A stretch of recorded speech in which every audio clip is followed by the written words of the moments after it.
Yn y fideo yma, mi wnawn ni ystyried sut ydyn ni'n ysgrifennu rhifau mawr yn y ffurf safonol. Mae'r ffurf safonol yn ffordd hwylus o ysgrifennu rhifau mawr iawn neu rhifau bach iawn, ac mewn unrhyw rhif o'r ffurf yma. A lluosi 10 i pŵer n, ble mae a yn rhif sydd rhwng 1 a 10, mae o'n cael bod yn 1, mae'r rhaid iddo fod yn llai na 10, ac mae'r pŵer n fan hyn yn unrhyw gyfanrif yn unrhyw rhif cyfan. Nawr, os ydyn ni'n ystyried ysgrifennu rhifau mawr yn y ffurf safonol, mi fydd y pŵer n fan hyn wastad yn rhif positif. Felly, gadewch i ni ystyried sut ydyn ni'n ysgrifennu rhifau mawr fel y tri yma fan hyn yn y ffurf safonol. Nawr, y peth cyntaf i'w ystyried ydy edrych ar y rhif ac ystyried pa rhif rhwng 1 a 10 byddai'n gysylltiedig efo'r rhif yma. Nawr, ar gyfer y rhif cyntaf yma fan hyn, 370,000, y rhif rhwng 1 a 10 sydd yn gysylltiedig â'r rhif yma ydy 3.7.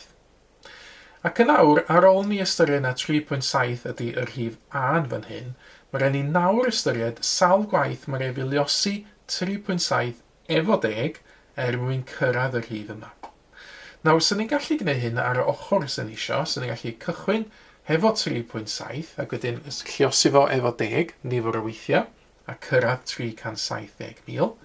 Felly, lluosi fo 10 unwaith, 37, lluosi fo 10 am yr ailwaith, 370, am y trydydd gwaith, 3,700, pedwerydd gwaith, 37,000, a pumed gwaith, dwi yn cael 370,000.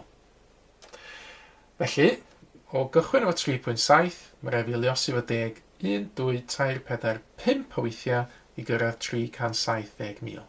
Felly pŵer 5 fan hyn. Dyna ni un ffordd o wneud o. Dull arall byddai ystyried ble mae'r pwynt degol yn y rhif greidl fan hyn. Wel, ar gyfer y rhif greidl yma, does yna ddim pwynt degol, ond mae fyddai wastad rhoi pwynt dim i fewn, i roed lleolydd y pwynt degol iddyn ni. Ac yna, be fyddai wneud i gael rhif 5 yma fan hyn ydy ystyried sawl gwaith mae rhaid fi neidio y pwynt degol yma o'i leoliad greiddiol i fod yn y lleoliad ar gyfer 3.7. Felly, yn neidio fan hyn i'r chwith, dwi'n neidio unwaith, dwywaith, 3 gwaith, 4 gwaith, 5 gwaith i'r chwith i gael 3.7. Ac felly eto y pŵer 5 sydd gen fi yn fan hyn.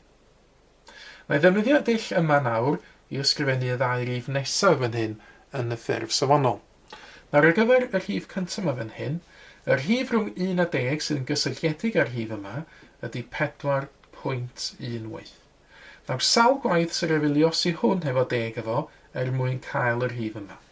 Wel eto, os fi'n ystyried fod y pwynt degol yn fan hyn i gychwyn, pwynt dim yn cael ei chwynegu fewn, neidio'r pwynt degol unwaith, dwywaith, 3 gwaith, 4 gwaith, 5 gwaith, 6 gwaith, 7 gwaith, 8 gwaith i'r chwith i gyrraedd 4.18. Ac felly y pŵer 8 dwi angen fan hyn yn y ffurf safonol. Yr enghraifft olaf ar gyfer y rhif yma, y rhif rhwng 1 a 10 sy'n gysylltiedig a'r rhif mawr yma ydy 7.2. Yna sawl gwaith sy'n rhaid fi liosi 7.2 efo 10 efo mwyn cyrraedd y rhif yma. Wel eto, ble mae'r pwynt degol, na reid o fewn yn fan hyn, pwynt dim.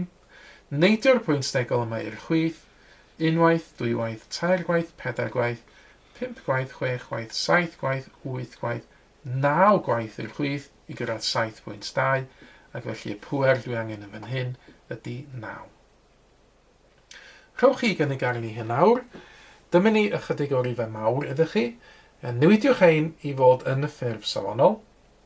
Ac unwaith ydych chi wedi meddwl am eich atebion eich hun, cymharwch nhw wedyn yn erbyn yr atebion cywir sydd yn nawr yn cael ei dangos ar y sgrin. Mae mwy o fideos adolygu ar gael ar ein sianel YouTube Adolygu Mathemateg. Am y newyddion diweddaraf neu holi cwestiwn, dilynwch ein cyfrif trydar @mathemateg.